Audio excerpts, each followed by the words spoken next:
Okay, before I begin talking about anything else, I just talk about this scene. That dude, Jiren's in a beanie.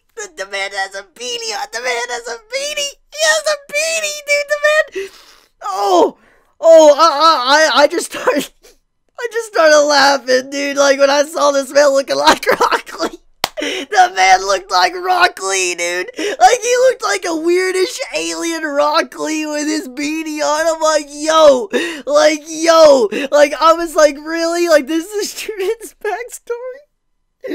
Okay, so, I just couldn't take it too seriously just because when I saw that beanie pop up and you see Jiren, like, in a fighting pose, I'm like, this man's a gangster. He looks like a gangster. He looks like he's Rock Lee. I'm like, it's hilarious. And so, I just couldn't stop laughing. Now, besides that, just child Jiren and how he looked, that also made me laugh too. Just the way he looked like a very bug-eyed little boy.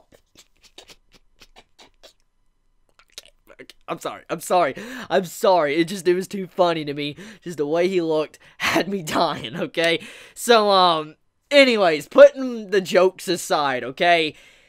Jiren's backstory is dived into in this week's episode of Dragon Ball Super. We finally get some clarification to what drove him to be like he is, why he's pretty much a man with little words to say, and why he seems to be driven by strength, why he seeks strength. That is a big thing that he's about, and we finally get some clarification of what made him like he is. Now, the backstory that Jiren got in this episode, I'm just gonna be completely honest, it is probably the most stereotypical and common backstory for almost any character for a shonen, and I'm like, really? This character that is epic, has been built up for so long, just has a backstory to where he's upset because his family died, he was left alone, and then eventually he just wanted strength where he can have everything, basically, because, you know, strength is everything. And I'm like, this is the most stereotypical backstory you can give to any character. I'm like, really?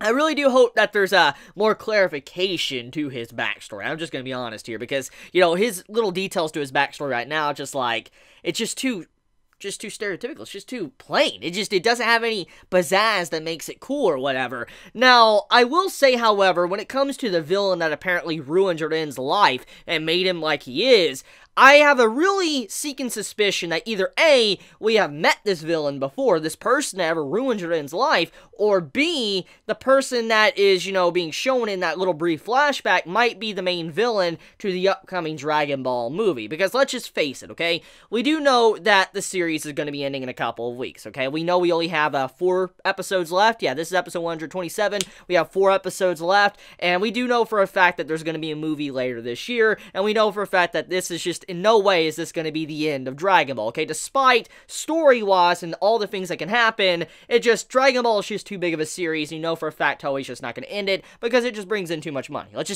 Let's be real here. One-on-one, let's be real, okay? So, it's not gonna end. And with the movie coming around, maybe this little detail we got with this person that ruined Jiren's life, maybe the movie villain might focus on that person. That could be what Toei is trying to set up here. Now, here is a guess, like a theory I have right now. If it is a person we have met before, I can definitely see it being a god of destruction. Maybe even Jiren's god of destruction, a part of his, you know, Belmont and all that. I wonder if it might be him that ruined Jiren's life. That is a possibility. I mean, think about it. I mean, Beerus technically ruined the Saiyan's life. He kind of told Frieza to do what he did. So, when you think about it, maybe Belmont is the one that ruined Jiren's life, and he doesn't like that. He knows about it, and he wants to hunt him down or something. That could be the reason why Jiren never wanted to, you know, be the god of destruction, is because he has some beef with his universe's god of destruction. Possibility. So, I just wanted to point that out. That could be what's going on there, but regardless, though, Jiren's backstory, I hope that's not the whole thing to it. Hopefully, there's a lot more, because besides me laughing at his design as a kid, it felt very plain, and nothing amazing for such a character that's been built up for so long, for many, many months now, for over almost basically a year now he's been built up. So you would think you would had more pizzazz to his, his backstory. But to end it off there, like, in that segment, though, let's move over into the quick Frieza stuff. So Frieza, he made a comeback this episode. He got really upset, and it was a very typical Frieza thing to do when he got very upset. He's like, screw the rules, I'm done, I am going to destroy you. Like, he was done. Like, Frieza was livid, okay? The man was done with everything. He's like, I just can't follow the rules anymore. I gotta go all in. And Frieza was trying to kill Jiren, and obviously he got destroyed and put on the ground. Can we just all admit that Frieza's basically become a punching bag in the recent episodes? Like, every episode, this man has been getting destroyed. Topo and all that, but now this, I'm like, yo, this man, he keeps getting destroyed. And I feel very bad for him. At the same time, it's amusing because Frieza technically does deserve it because he is a scumbag. So, just seeing this right here, this episode when Frieza got knocked down again, he was in the dirt, I'm like, this man is still not knocked out of the Tournament of Power. Can we just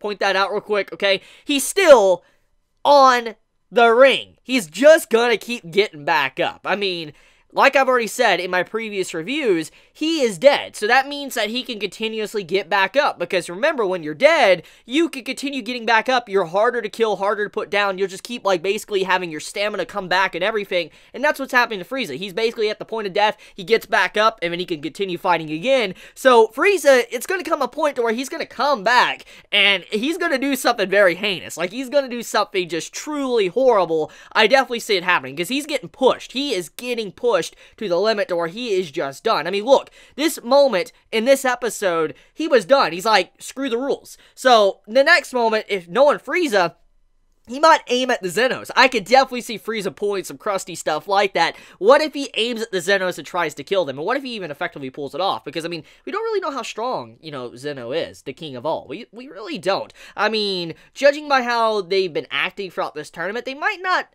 necessarily be all powerful. They might be able to erase anything, and that's why everybody's scared of them, but they might not necessarily be super powerful, and that's why they have bodyguards and stuff. So who knows? I'm just speculating right now, but I feel like Frieza is about to do something very heinous because he's getting pushed into a corner, and if there is one thing we know as watchers of Dragon Ball, that is one thing you don't want to do. When Frieza is pushed and backed up into a corner, he will do some horrible stuff. I mean, think about Namek, what he did on Namek, think about what he did in the Resurrection of Frieza saga, think about what he's already trying to do in this arc right now. So I mean, backing Frieza up into a corner is usually not a good thing, because there's going to come a point to where he's just going to be done, and it's going to be some really bad stuff that's going to happen. So I sense that. I definitely sense that happening very soon.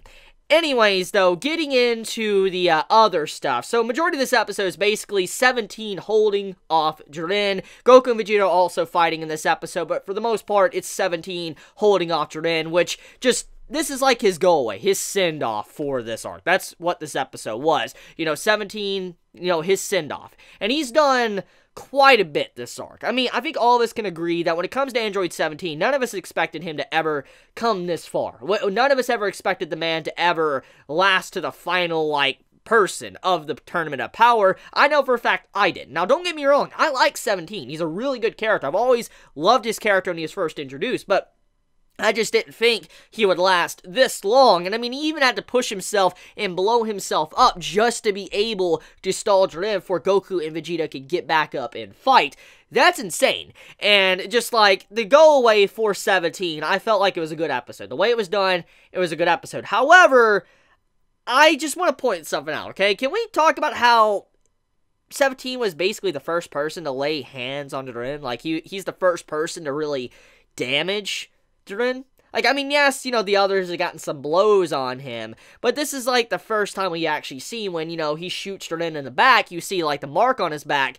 It's the first time we've actually seen Jiren really take some damage, and so, can we talk about 17 was the first one to do that? It wasn't Goku, it wasn't Vegeta, it wasn't no one else, it was 17 that did that. I find that funny, and I feel like the reasoning for this, the only thing that I can assume that is the reason why he hurt Jiren in the first place was because Jiren let his guard down. That's been a big thing. It's been an ongoing thing, actually, in Dragon Ball Super, and I think many might have forgotten about it. If you remember, earlier on, it was multiple times we saw this from Goku. If he doesn't concentrate, he loses focus, or he drops his guard, he can even get shot. Like a gun bullet, like a bullet can actually harm him. We've seen this too. We've actually personally seen this from Dragon Ball Super. So what if the reason why Jiren took damage in that moment was because he dropped his guard, he wasn't focusing on 17 because he didn't believe 17 would hurt him, and it's like similar to Goku, and he got hurt like that. That could be what just happened there. So that could explain how 17 was able to lay his hands on him. But even then, though, just like 17 was the first one to lay his hands on Jiren. It's just like, yo. Now, let's get into Vegeta for a second. Can we talk about how Vegeta's shirtless mode is epic? Like, okay. I know Goku, he's iconic. He is known for his shirtless, attire and all that. Like, when he goes complete shirtless and all that, he was fighting Frieza or whatever. We've seen this many times, many occasions throughout Dragon Ball. But seeing Vegeta having, like, the same type of design like Goku, like, being completely shirtless, I'm like, that's freaking cool. Like, that's legit cool, because we've never, from what I know of, we've never seen Vegeta actually without a shirt. I mean, the only time I think we have is when he was training. Like, yeah, I think that's the only time we've ever seen Vegeta actually without a shirt, but we've never actually seen the man have a legit fight, like fighting a brawl, without his shirt. I don't think we've ever actually seen that, so this is like the first time, and it reminds me a lot of Goku. It does. It reminds me of Goku in a lot of ways, but here's the thing I want to point out, okay? Don't continue watching if you don't want to be spoiled for next week's episode. The preview for, next week's episode, apparently the title of it or whatever is called Vegeta Defeated or Vegeta Falls. So, yeah, thanks, Toei. Yeah, thank you. Thank you for the spoilers, okay? Look, I mean, I know there's summaries and stuff that come out for Dragon Ball Super. I know that there's things that come out to where it tells you what you can expect from the upcoming episodes. Okay, I understand that. But, legit, if you're going to make an episode preview, don't put in the episode preview, Vegeta Falls, Vegeta Defeated. You don't do that. That's almost as bad as what they did for Ace in One Piece. It is that bad, pretty much. Like, seriously, I really hope that title isn't a spoiler and Vegeta isn't going to get defeated, because I just, like, that ruins the entire episode for them just revealing it like that. But we'll see where it goes. We'll see where Toei goes. We'll see if they actually said that and that's actually what's going to happen, or if it's just a troll and Vegeta isn't going to get defeated at the end of the day. We'll see. But, yeah. Anyways, anything else to talk about? Let's see. I talked about the backstory, talked about Frieza, talked about 17. Oh, yeah, let's talk about, 17 real quick, how he self-destructed. So, 17, he's dead right now. Like, he's legit dead.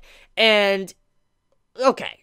Do any of us really have any worry in our mind right now about 17 being dead? Like, can we be honest here? Like, come on. This is Dragon Ball, okay? No matter what, okay? Look, I'm a fan of Dragon Ball. I like Dragon Ball.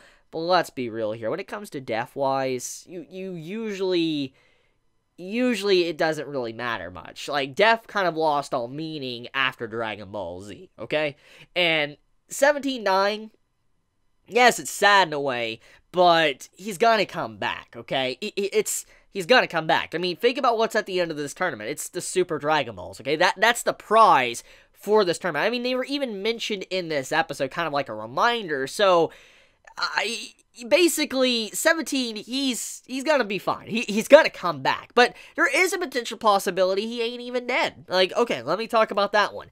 Number one, yes, I do know the Grand Priest said that he self-destructed, so Jiren won't be penalized, but I do want to point out that we never saw in this episode the iconic Zeno pressing the tablet and, checking someone off saying that they have been defeated. We didn't see that. We didn't get to see that scene, and this is, at the end of the day, this is Toei Animation, and they do love to reuse some scenes every so often. Okay, let's be real here. So, I mean, for that scene not to be there, for Zeno not marking 17 off and all that once, and apparently he died, I'm like, is it possible that he is still alive in some way? And the man could potentially come back? Because remember, he's an android. And so if they can't sense him, it makes sense. Like, I mean, he has no energy. Remember that. Like, he has energy, but they can't sense his energy because he's an android. So that could be what's going on there. He might not be dead. Who knows? I'm making sure to point that one out for anyone who can, realize that. But basically what I want to get at is that, right now, 17, if he is dead, it's not a permanent death, okay? Even if Jiren wins and he destroys all the universes and all of that, we know Dragon Ball is going to continue somehow. So, it's going to come a time to where 17 will probably come back. Now, if he doesn't come back, you know what? I will apologize. I'll make a video saying, I'm sorry, okay? I will. I admit that. I will.